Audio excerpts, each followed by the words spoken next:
Mari masuk ke rumah.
baca di dalam Injil Matius pasal 14 ayat 23.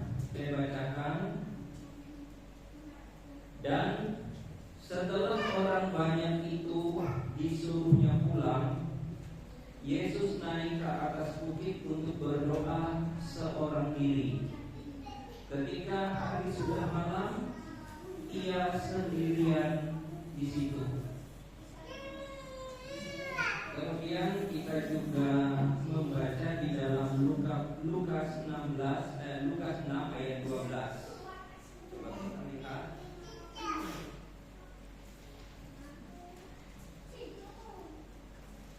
Injil Lukas pasal yang ke-6 ayat yang ke-12.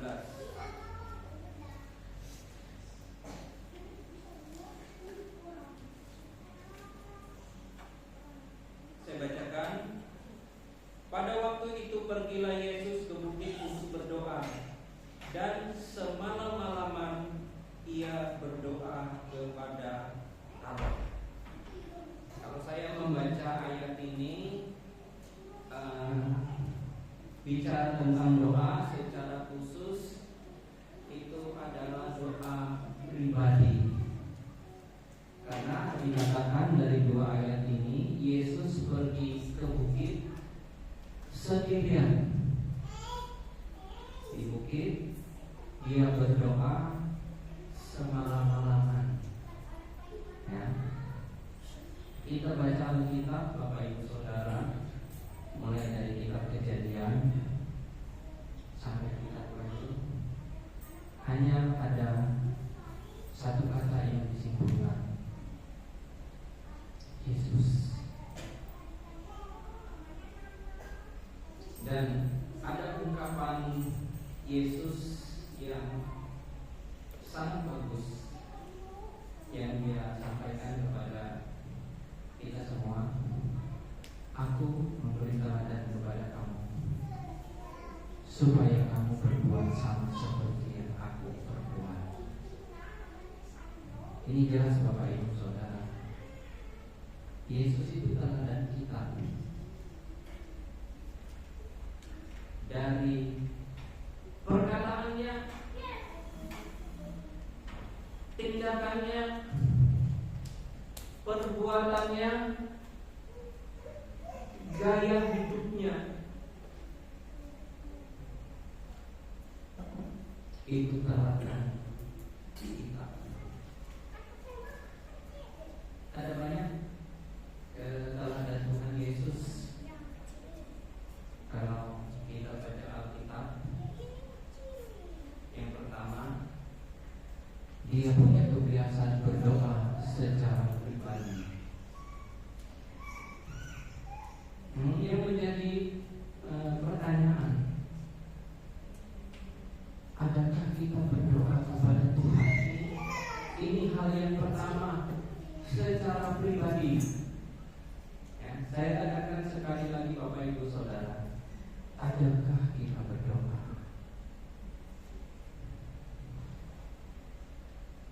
Ini hal yang sederhana. Ini tidak berbicara berapa lama kita berdoa.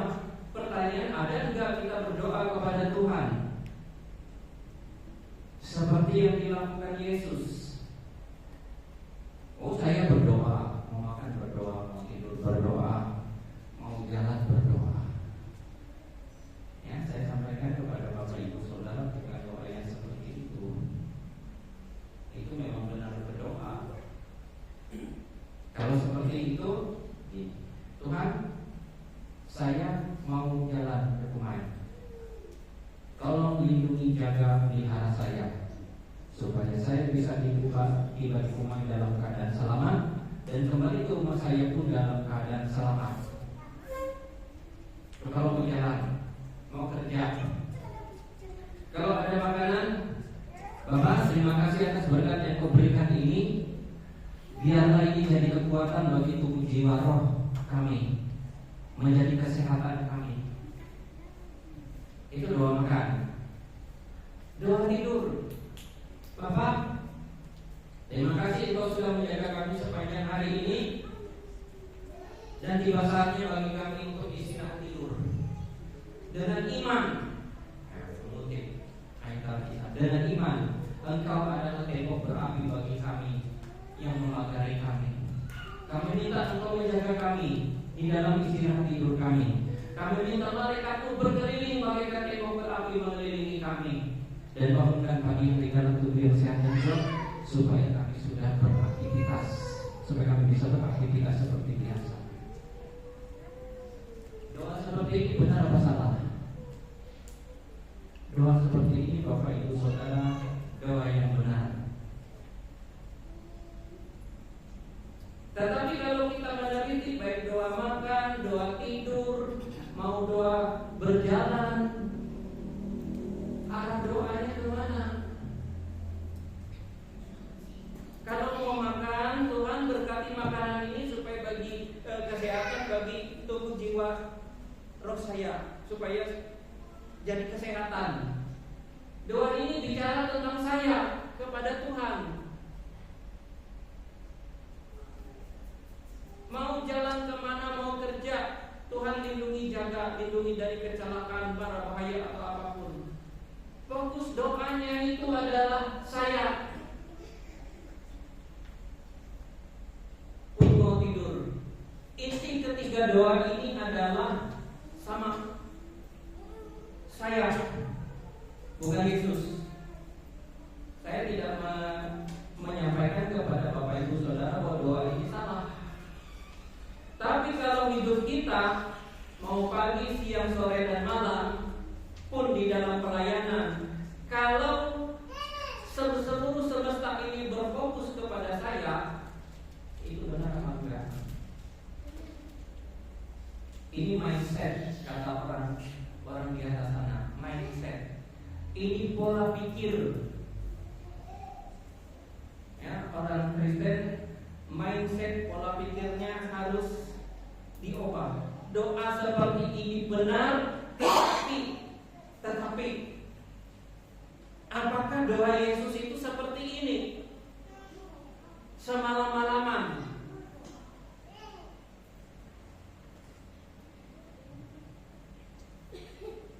Yesus sudah mengajarkan tentang doa Bapa kami. Guru, ajarkan kami berdoa.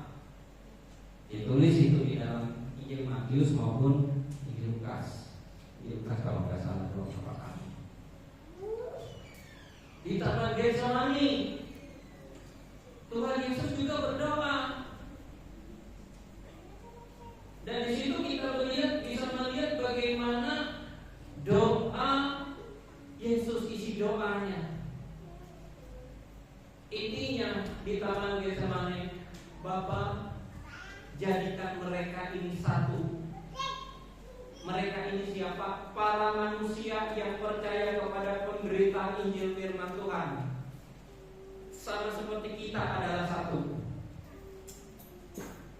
Kuduskanlah mereka dalam firman-Mu, sebab firman-Mu itu adalah kebenaran.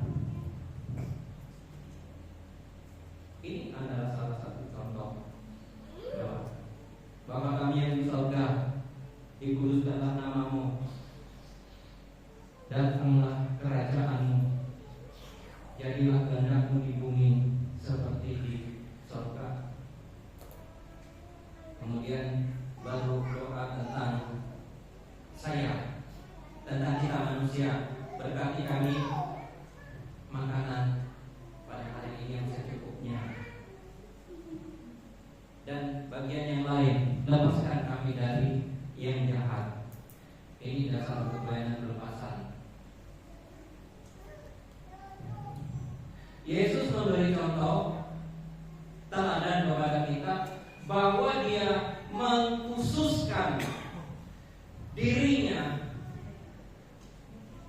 memberi waktu berdoa kepada Bapa yang ada di dalam surga semalam-malaman sendirian.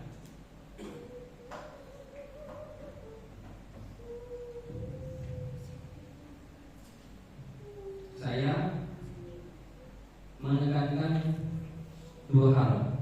Firman Tuhan menekankan kepada Bapak Ibu Saudara, persekutuan doa yang dilakukan, doa bersama-sama yang Yesus sampaikan, 2-3 orang kumpul demi namaku, sepakat sehati meminta, maka aku akan melakukannya.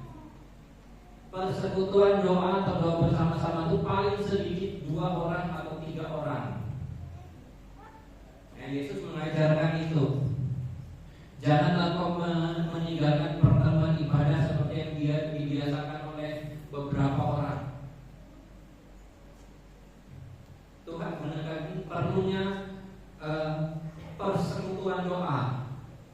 Tapi di sini fokusnya adalah doa pribadi.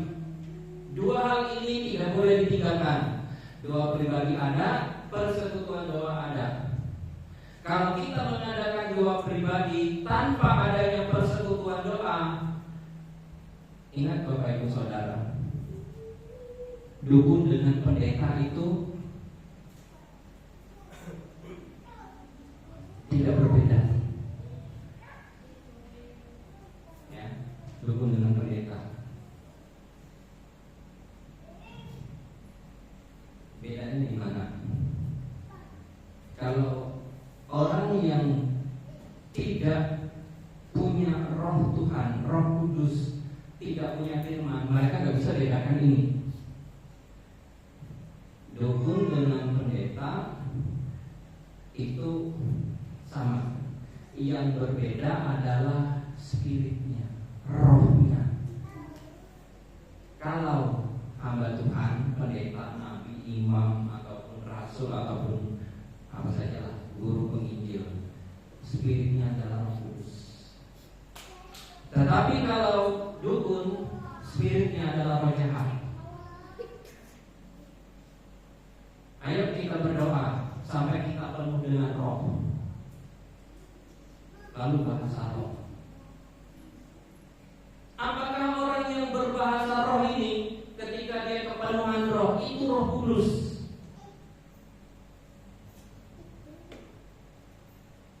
Atau roh setan?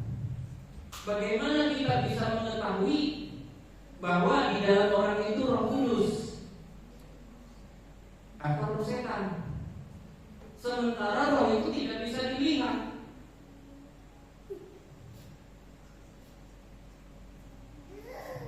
Siapa yang menjamin bahwa yang ada di dalam diri Bapak Ibu Saudara itu adalah Roh Kudus? Bagaimana kalau kita ketipu?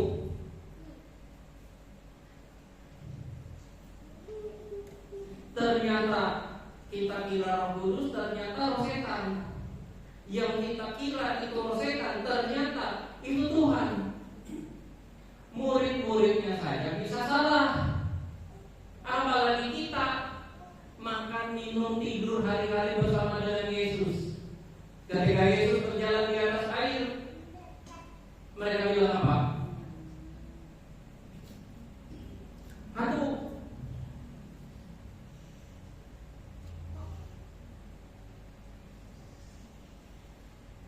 Murid-muridnya teriak ketakutan, ada hantu, ada hantu. Yesus bilang, tenang lahirnya, aku jangan takut, aku Yesus. Gereja sekarang, hamba-hamba Tuhan, jemaat menyangka Roh Kudus itu setan, dan menyangka setan itu Roh Kudus.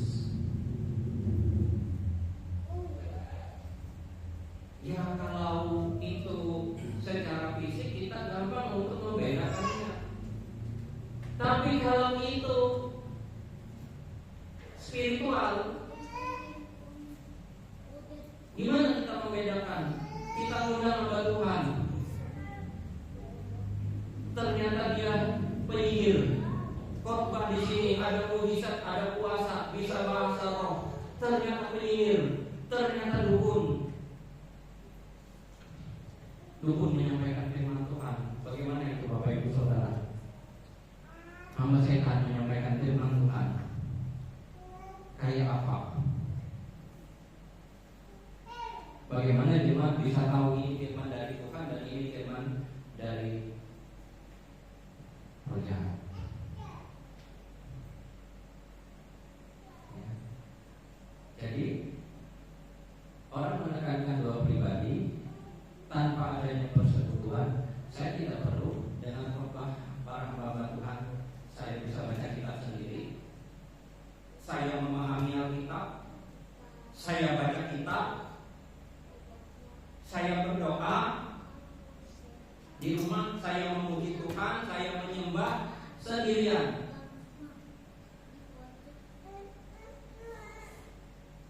Bisa menjamin bahwa dia itu menyembah Tuhan.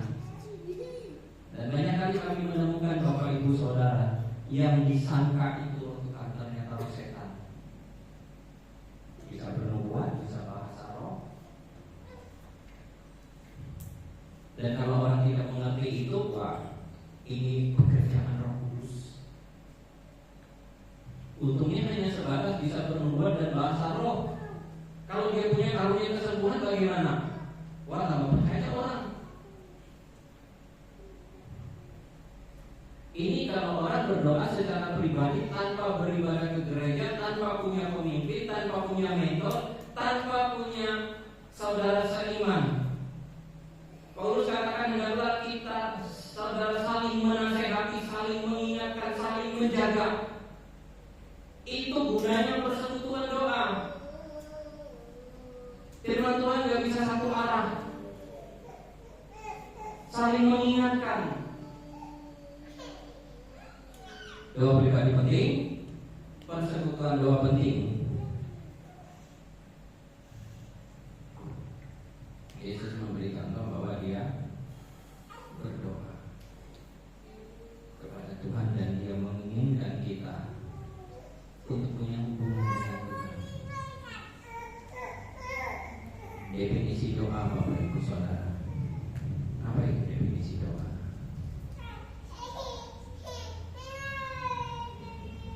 Kita melihat ke dalam diri kita. Bapak Ibu Saudara melihat ke dalam diri Bapak Ibu Saudara. Ingat, ada 3 suara. 1, suara Tuhan. 2, suara hati manusia itu sendiri. 3, suara dari roh jahat. Bagaimana kita bisa membedakan ketiga suara ini? Apalagi kalau ada hamba Tuhan berkata, tenang sebentar, saya mendengar suara Tuhan. Kalau sudah mendengar, saya mendengar suara Tuhan. Siapa yang bisa membuktikan?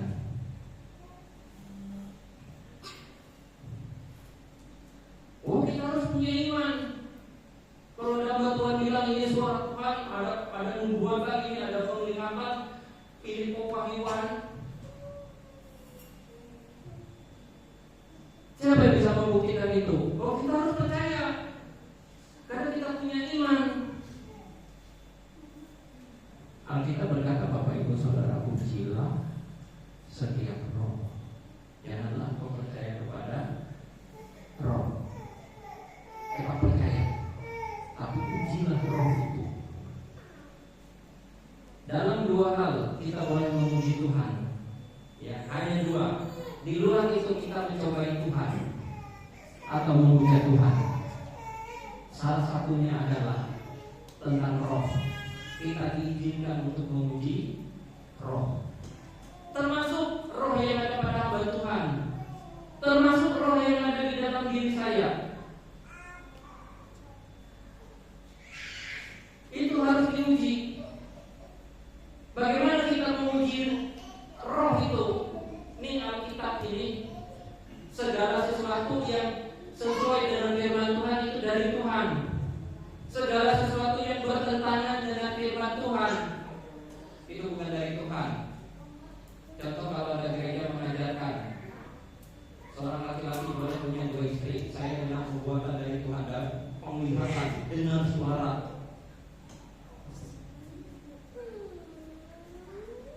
Kayak dapat pesan dari Roh Kudus. Boleh. Yang penting menguji itu 1. Mengujinya dengan firman Tuhan. 2,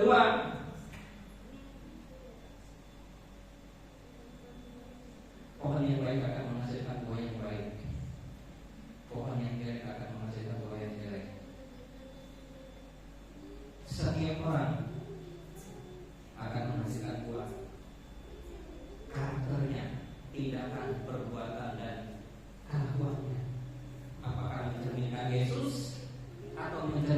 dunia. Makanya Alkitab berkata, barang siapa punya telinga, hendaklah mendengarkan apa yang dikatakan Roh kepada jemaatnya. Apa itu definisi doa, Bapak Ibu Saudara?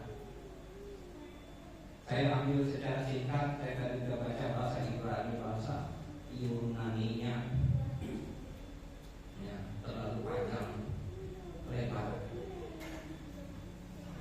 Saya singkat aja Bapak Ibu Saudara. Definisi doa itu adalah komunikasi. Komunikasi dua arah antara saya dengan Tuhan dan Tuhan dengan saya. Baca di Alkitab Perjanjian Lama dan Perjanjian Baru, doa adalah komunikasi dua arah. Pada saat kita berbicara, Tuhan diam. Pada saat Tuhan berbicara, kita diam. Kebanyakan orang Kristen pada masa ini adalah doanya komunikasi satu arah. Kita berbicara kepada Tuhan, tetapi kita tidak pernah mengizinkan, membiarkan Tuhan berbicara kepada kita.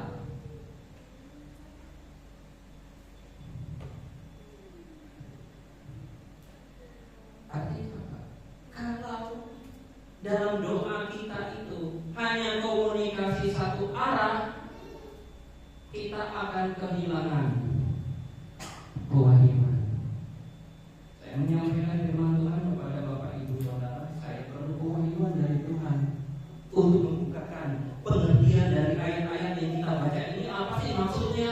Apa sih artinya? Apa sih gunanya? Apakah ketika Tuhan Yesus itu naik ke bukit berdoa semalam-malaman, itu hanya cerita antara Yesus dan murid-muridnya dan untuk orang Israel pada masa itu? Lalu apa hubungannya dengan kita hari ini 2000 tahun kemudian? Kalau kita tidak diberikan kewajiban pengertian, maka yang kita sampaikan bukan firman Tuhan, tapi yang kita sampaikan adalah perkataan manusia. Sementara Bapak Ibu Saudara datang ke gereja ini, kumpul malam-malam begini atau hari Minggu, tujuannya adalah aku mencari suara Tuhan. Jadi doa itu adalah komunikasi dua arah antara kita dengan Tuhan dan Tuhan dengan kita. Saya mengutip Bapak Ibu Saudara, ada satu lagi doa ya, yang kita lakukan sebulan sekali, yang disampaikan oleh seorang hamba Tuhan yang dipakai Tuhan luar biasa. Itu kata Ren Bulman, berpuasa adalah pernyataan dari kesungguhan doa seseorang. Ya, puasa itu adalah pernyataan bukti nyata yang bisa dilihat dari kesungguhan doa seseorang. Ini pelajaran tentang doa. Ketika kita berdoa, apakah kita doanya komunikasi satu arah atau komunikasi dua arah? Yang kita cari Bapak Ibu Saudara di dalam dunia ini adalah suara Tuhan. Kalau ada suara Tuhan, ada firman Tuhan, dan firman Tuhan itu sama dengan Alkitab, tidak bertentangan. Yang kita dengar, yang kita dapat lewat hubungan pribadi kita dengan Tuhan.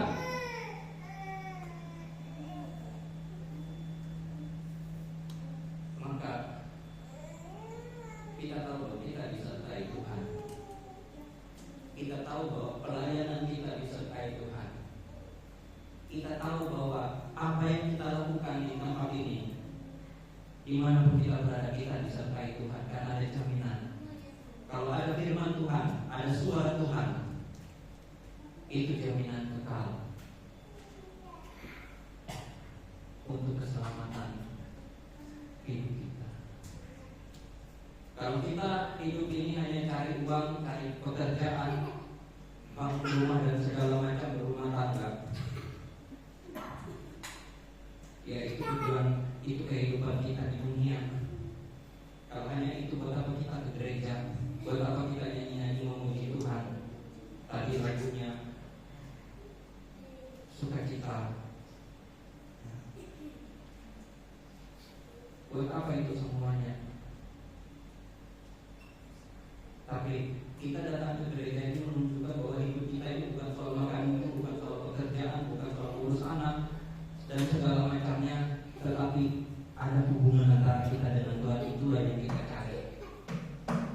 Dan kami di sini banyak melihat lewat doa kuasa Tuhan luar biasa. Sakit hati bisa sembuh. Sakit hati itu berarti sakit di dalam roh, akar kepahitan. Sakit badan bisa sembuh. Bukan hanya bisa, bahkan sudah disembuhkan.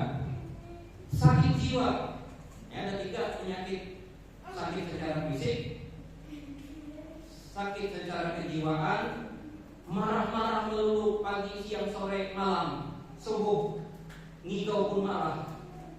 Ini udah gangguan jiwa, Bapak Ibu Saudara. Sebab Alkitab katakan amarah menetap dalam dada orang bodoh. Jangan lekas marah.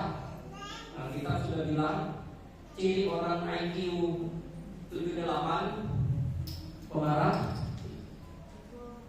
Ya, orang IQ rendah ya karakternya marah-marah. Orang IQ tinggi dia punya penguasaan diri. Orang yang bisa menguasai dirinya, orang yang tidak dapat menguasai dirinya sama seperti kota yang roboh temboknya, nggak ada perlindungan sama sekali. Ya. Jadi di dalam doa kita berdoa kepada Tuhan dan Tuhan berbicara kepada kita. Maunya Tuhan apa sih? Saya disuruh ke Bukit Sion, mau Tuhan apa? Apa tujuannya? Kenapa saya enggak ke gereja si A, si B, si C, D? Apa tujuannya?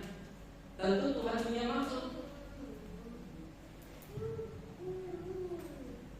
Kita kumpul di Bukit Sion ini apa tujuannya? Apa mimpi yang Tuhan berikan pada kita? Apa misi yang Tuhan berikan kepada kita? Misi itu penglihatan, Bapak Ibu Saudara. Apa misi yang Tuhan berikan kepada kita?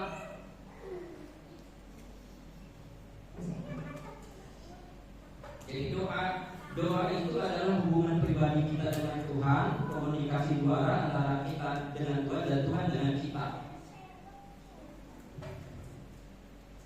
Kemudian di dalam doa, apa isi doa itu? Kalau kita berdoa kepada Tuhan, doa yang bagaimana? Pada saat kita berdoa kepada Tuhan, apakah doa kita didengar sama Tuhan? 1. Apakah doa kita dijawab sama Tuhan? 2. Doa yang bagaimana? Doa yang dikehendaki oleh Tuhan.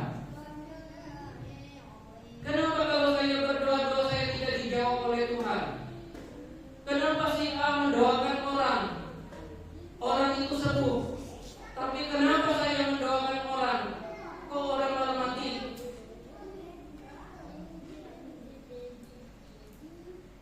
Kenapa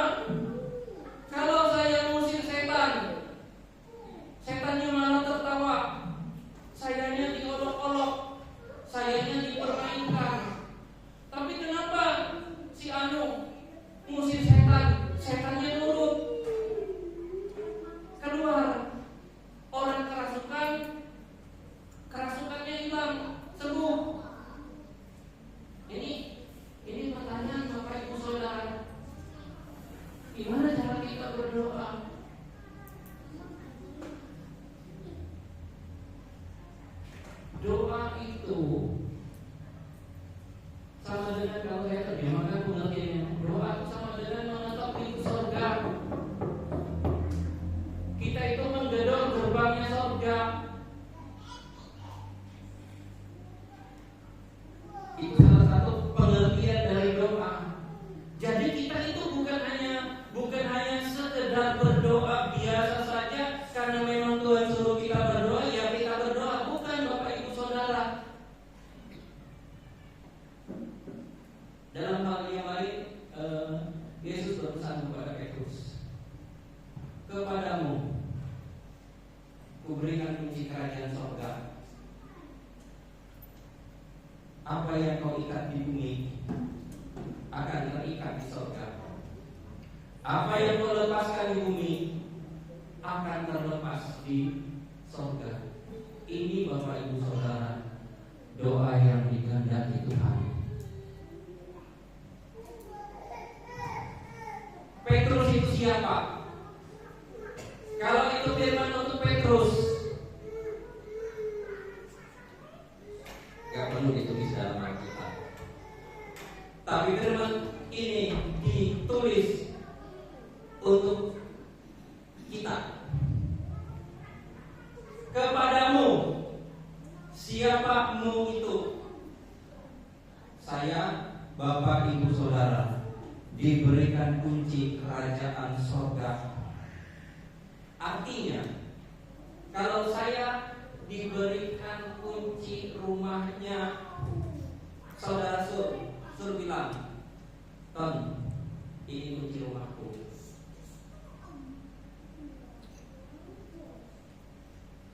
Silakan kau gunakan. Apa artinya itu, Bapak Ibu Saudara? Artinya adalah bahwa saya punya hak untuk membuka rumahnya Sur, saya punya hak untuk masuk ke dalam rumahnya Sur, dan saya bisa bawa orang masuk ke dalam rumahnya Sur. Kalau kita diberikan kunci kerajaan surga, artinya saya bisa masuk ke surga dan saya bisa bawa siapa saja yang saya mau untuk masuk ke sana. Karena apa yang kau ucapkan di bumi akan terucap di surga, dan apa yang engkau tutup di bumi akan tertutup di surga. Kalau kita diberikan kunci kerajaan surga, misalnya saya atau Bapak Ibu Saudara, kita diberikan kunci kerajaan surga, kita bisa buka pintu surga untuk kota Pangkalan Bumi ini. Amin. Amin. Kita bisa tutup pintu surga untuk kota Pangkalan Bumi. Pangkalan Bumi binasa. Kalau kita tutup pintu surga, saya ingat ya satu cerita yang pernah saya dengar. Saya tidak mengkonfirmasi, saya dapat itu dari buku CPT Wagner. Satu ketika Fransiskus Caprarius, Bapak Ibu Saudara, kenal nama Fransiskus Caprarius? Pemberita Injil dari Katolik. Sebelum dia ke Maluku memberitakan Injil, dia memberitakan Injil ke Malaysia, ya, Semenanjung, Malaysia sekarang ini. Dia memberitakan Injil di situ, dan ternyata orang-orang Melayu, orang-orang Malaysia menolak Injil. Marahlah Fransiskus Caprarius. Itu 400 tahun yang lalu, Bapak Ibu Saudara. Dia sangat marah karena orang tidak terima dengan Injil. Kalau di Jepang dia sempat berdebat dengan pendeta-pendeta muda. Pokoknya memang perdebatannya, tapi dia dihormati. Tapi tidak untuk di Malaysia. Dia naik ke gunung, berdiri di atas puncak gunung, kemudian dia duduk. Orang-orang Melayu itu mengucapkan perkataan, Injil tidak bisa diberitakan sama bangsa ini. Bangsa ini tidak akan menerima Injil. Marah, dia mengutuki orang-orang Melayu. Itu sebabnya hari ini Bapak Ibu Saudara, orang-orang Melayu susah terima Injil karena kutukan. Dia sedang menutup pintu surga untuk bangsa ini. Lihat orang-orang Jawa, mudah kan memberitakan Injil sama mereka. Lihat orang Batak, lihat orang Dayak, orang tanah Borneo ini adalah tanah yang paling tidak bisa dimasuki oleh orang-orang asing. Kalau masuk tidak kepala. Tapi bagaimana Injil itu bisa menaklukkan orang yang paling suka berperang di seluruh Indonesia? Ya, Kalimantan ini memang sangat suka berperang, makanya penduduknya nggak banyak. Banyak mati. Injil bisa masuk ke situ. Ya. Saya baca sejarah Bapak Ibu Saudara, ternyata yang memetakkan tanah Papua itu, Pulau Papua, itu orang Dayak. Karena bawa orang Melayu ke tanah Papua mati, bawa orang Jawa mati, bawa orang Papua nggak bisa, karena mereka primitif. Akhirnya pemerintah Belanda bawa orang Dayak. Dari tahun 1900 sampai mendekati kedatangan Jepang, sekitar hampir 40 tahun, ribuan orang Dayak dibawa ke sana untuk memetakan sampai menemukan yang namanya Freeport, sampai mereka naik ke puncak jaya. Orang-orang kaya, orang-orang kaya, orang Bahau itu dibawa, dan mereka penakluk hutan yang terbaik. Dan orang-orang Dayak inilah yang berkomunikasi dengan suku primitif. Mereka punya keahlian di hutan, bisa bikin rumah, bisa bikin pondok, bisa melewati jeram arus yang sangat deras. Dan itu keahlian, dan berhasil Bapak Ibu Saudara. Ya.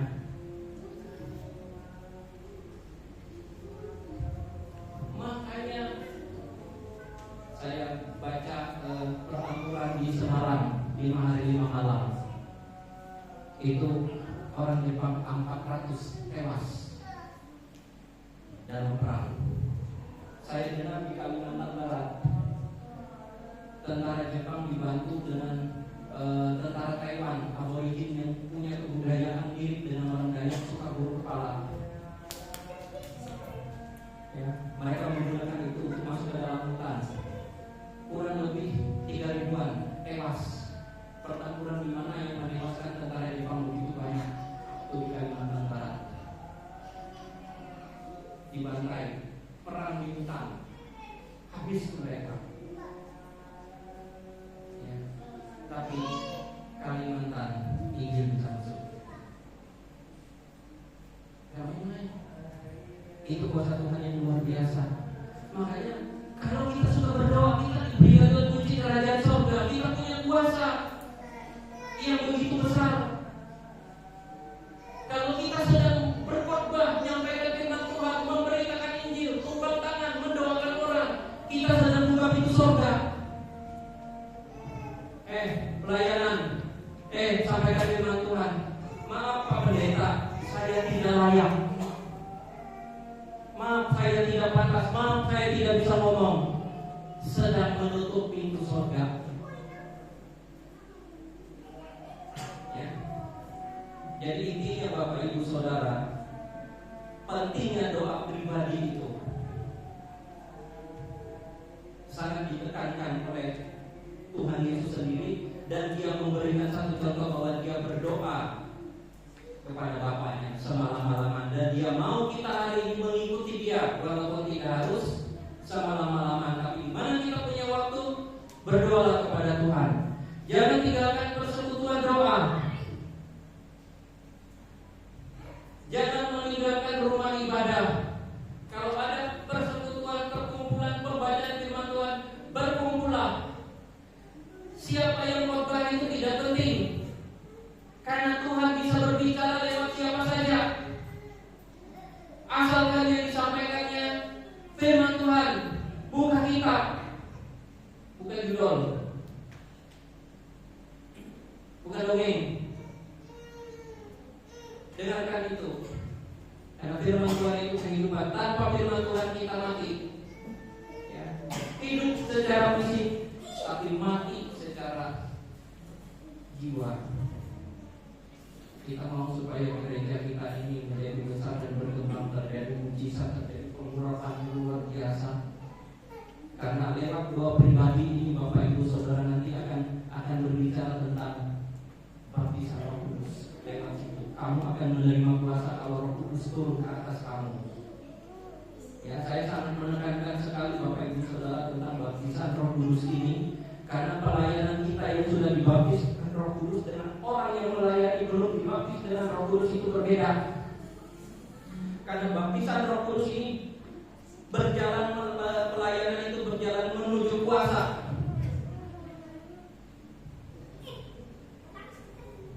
Pengurapan Tuhan yang luar biasa, itu baptisan Roh Kudus. Dan itu akan muncul nanti berbagai macam karunia kepenuhan.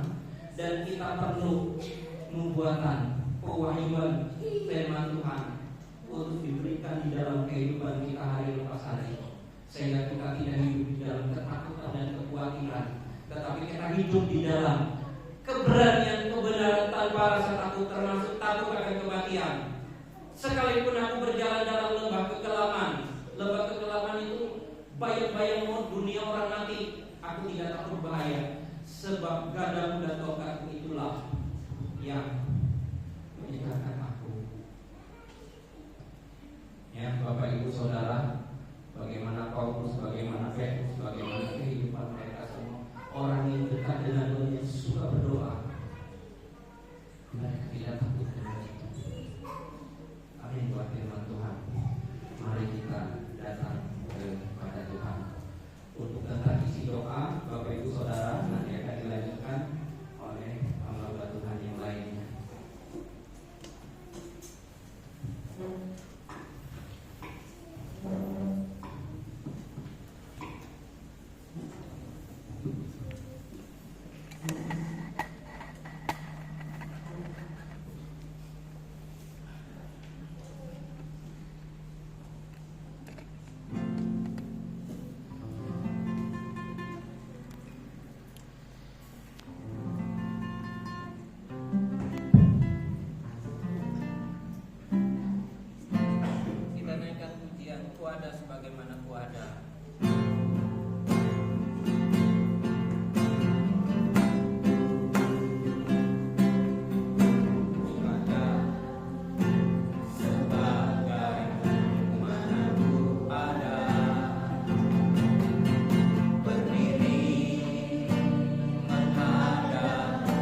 dalam nama Tuhan Yesus, betapa kami bersyukur kepadamu. Engkau hadir di tengah-tengah kami. Engkau berbicara kepada kami lewat firman-Mu Tuhan. Dan kami mendapatkan kekuatan yang kami ingini, yang kami mau Tuhan. Yang kami minta kepadamu bukan emas dan perak, bukan harta kekayaan, pangkat dan kedudukan. Kami minta Tuhan, seperti Musa minta, Tuhan hadir di tengah-tengah kami. Tuhan berfirman, Tuhan berbicara, Tuhan menyatakan isi hati-Mu Bapa kepada kami semuanya, supaya firman kehidupan kami, pekerjaan, pelayanan kami di dalam bergereja, berjemaat, kami terarah, kami dipimpin oleh Tuhan Yesus, kami dipimpin oleh Roh Kudus-Mu Bapa. Pelayanan kami diberkati, baik itu hamba-hamba-Mu yang menyampaikan firman-Mu, termasuk gembala kami di tempat ini diberkati oleh Tuhan, diurapi, dipenuhkan dengan Roh Kudus, penuh dengan kuasa mujizat Tuhan, penuh dengan urapan yang luar biasa. Dan kami berdoa Tuhan, supaya jemaat-Mu ini punya roh doa, punya kerinduan berdoa, baik itu secara pribadi juga secara berjemaat Tuhan, secara kelompok Bapa, tidak meninggalkan itu. Karena doa itu adalah yang paling utama di dalam kehidupan kami, supaya kami tidak berjalan sendirian di dalam dunia ini.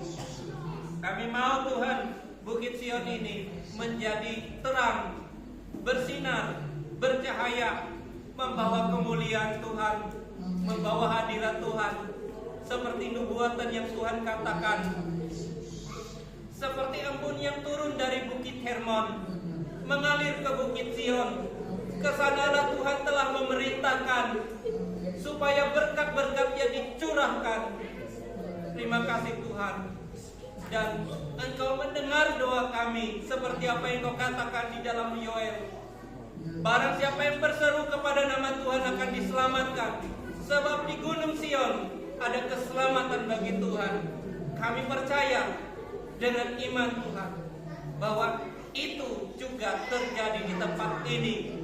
Karena nama kami adalah Bukit Sion, tempat di mana Allah bertahta, di tempat di mana Allah menyatakan kuasa, berkat, mujizat. Dan ke tempat inilah Tuhan memerintahkan orang-orang datang untuk menerima hubungan dengan Tuhan, firman Tuhan, perkataan Tuhan, nubuatan, mujizat. Terima kasih Bapa, kami bersyukur. Dan bukan hanya Bukit Sion saja kami berdoa, tapi gereja-gereja di Pangkalan Bun ini juga menjadi terang Tuhan, cahaya Tuhan bersinar, menerangi kota Pangkalan Bun yang gelap. Siapapun itu, gereja apapun itu Tuhan, asalkan mereka menyembah Yesus, memuliakan nama Yesus, mereka juga dipakai Tuhan, diurapi, dipenuhkan dengan Roh Kudus.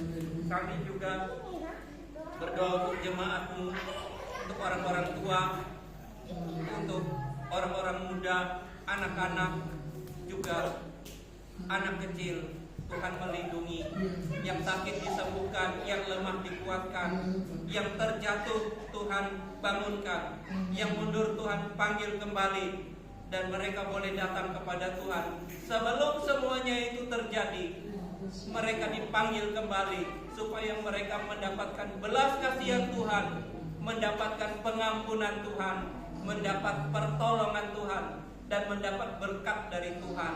Kami berdoa jangan ada perpecahan Tuhan di tempat ini, tapi kami saling mengasihi, saling mengampuni Tuhan, saling mendukung, saling menguatkan Tuhan. Dan itu bukan hanya dalam kata-kata, tapi dalam tindakan dan perbuatan. Kami bersyukur kepadamu Tuhan. Engkau berkati Bapak Gembala, Ibu Gembala Tuhan. Engkau berikan mereka kesehatan, kekuatan, umur yang panjang. Engkau melindungi dan memberikan kekuatan di dalam pelayanan penuh urapan dan kuasa, penuh dengan mujizat. Juga hamba-hamba-Mu yang menyampaikan firman Tuhan, yaitu Pak Alfred, Pak Matius Tuhan, juga Saudara Agus, Ibu Kristina, juga Saudara Titin. Siapapun yang menyampaikan firman Tuhan, Engkau urapi, Engkau penuhkan dengan Roh Kudus, Engkau pakai secara luar biasa. Dan firman itu adalah nubuatan pewahyuan dari Tuhan. yang memberkati kami semua. Begitu pula pemain musik Tuhan, singer song leader Engkau pakai secara luar biasa. Mereka juga menyampaikan firman-Mu lewat pujian, lewat penyembahan, lewat doa. Dan Engkau berkati jemaat-Mu ini.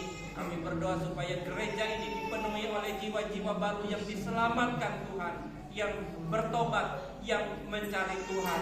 Terima kasih ya Bapa, lindungi kota Pangkalan Bun ini dari bencana malapetaka, dari kecelakaan, maut dan kematian, tabrakan dan segala macam Tuhan, kerusuhan, peperangan, juga bangsa dan negara kami, pemimpin-pemimpin kami, gereja-gereja di Indonesia dimanapun berada. Tuhan memberkati, Tuhan menyertai, Tuhan melindungi dari bencana alam, peperangan, perpecahan, dan berbagai macam dosa Tuhan. Dan hamba-hamba-Mu ini dapat menjadi penyampai firman-Mu untuk menegur dan mengingatkan pemimpin-pemimpin kami, menyampaikan suara kewahyuan dari Tuhan, supaya pemimpin-pemimpin kami, bangsa dan negara kami bertobat dan boleh datang kepada Tuhan Yesus.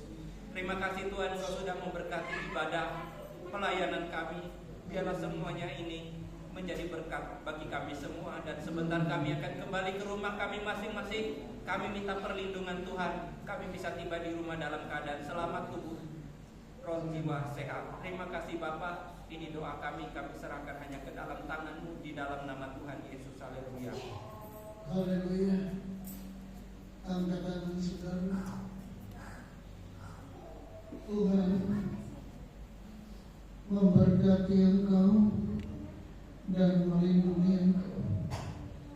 Tuhan menyinari engkau dengan wajah-Nya dan memberi engkau kasih karunia. Tuhan menghadapkan wajah-Nya kepadamu dan memberi engkau damai sejahtera. Terima kasih Bapa. Dalam nama Yesus kami berdoa dan mengucap syukur. Haleluya. Kita semua yang diberkati Tuhan, kita sama-sama katakan